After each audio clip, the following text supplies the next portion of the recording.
Here are some things I've learned about the possibility of retiring in Springfield, Missouri that a few other people might find useful. I'm focusing this information around my own preferences.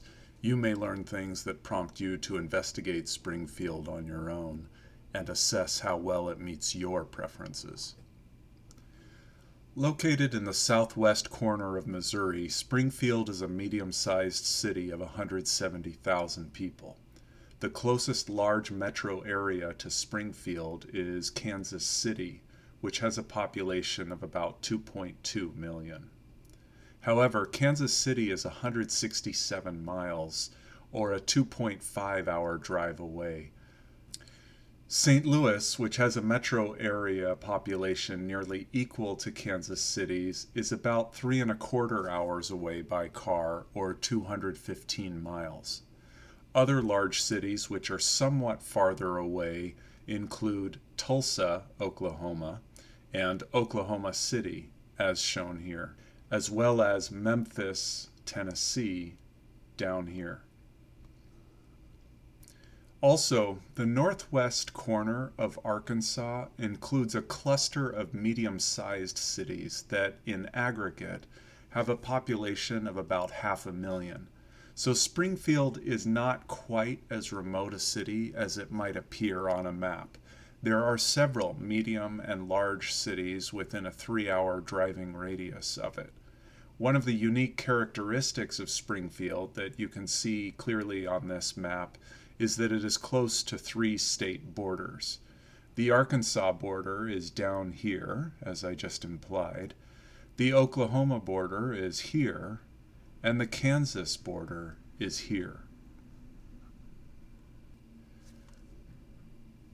The cost of living in Springfield is refreshingly low.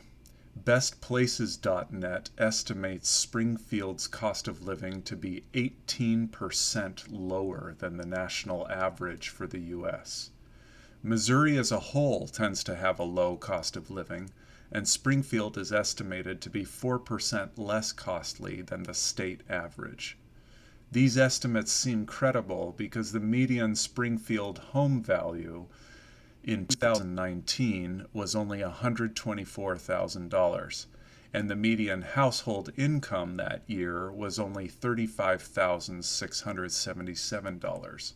Some residents of Springfield seem to be getting by with below average incomes. So people with higher incomes should find themselves very comfortable in Springfield.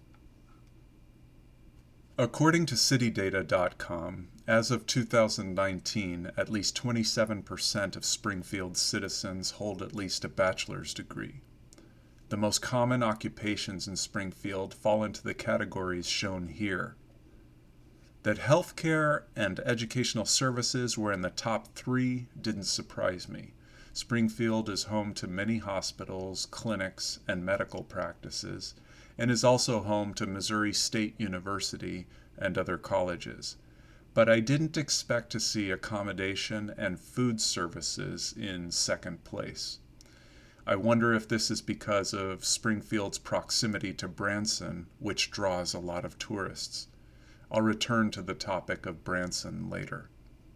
If anyone familiar with Springfield has an idea of why accommodation and food services might be the second ranked occupational category, it would be great to hear about it in the comments.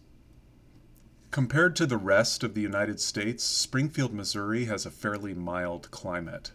The average high in January is 44 degrees Fahrenheit, and the average high in July is 90 degrees Fahrenheit. These temperatures don't compare that well to, say, San Diego, California, but they are close to the averages of the United States as a whole.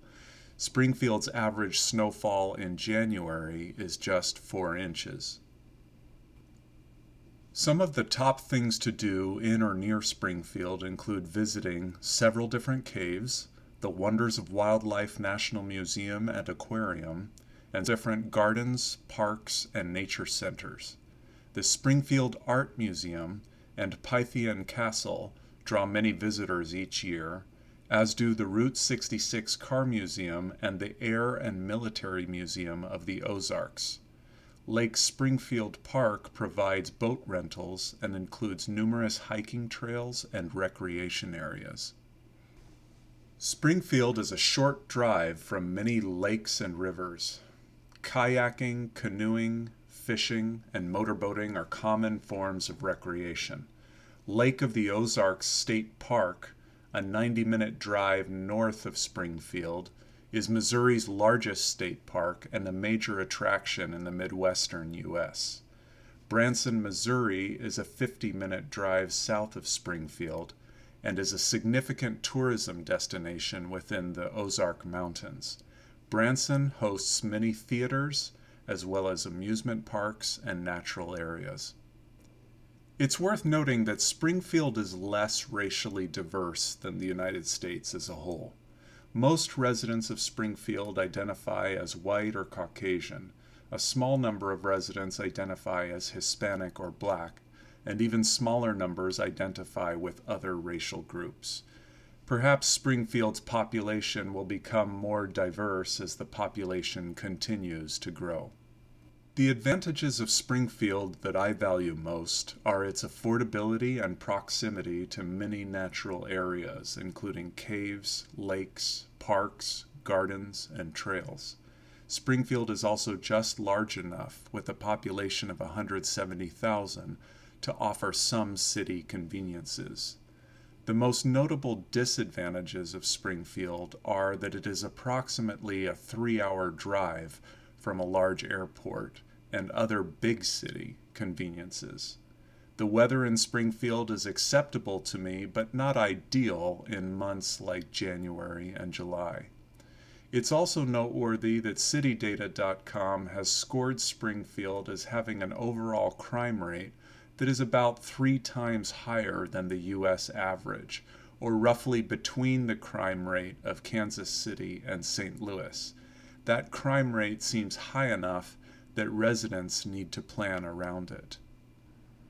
On balance, Springfield seems like an attractive location for retirees who want to live in a highly affordable, medium-sized city in the center of the United States.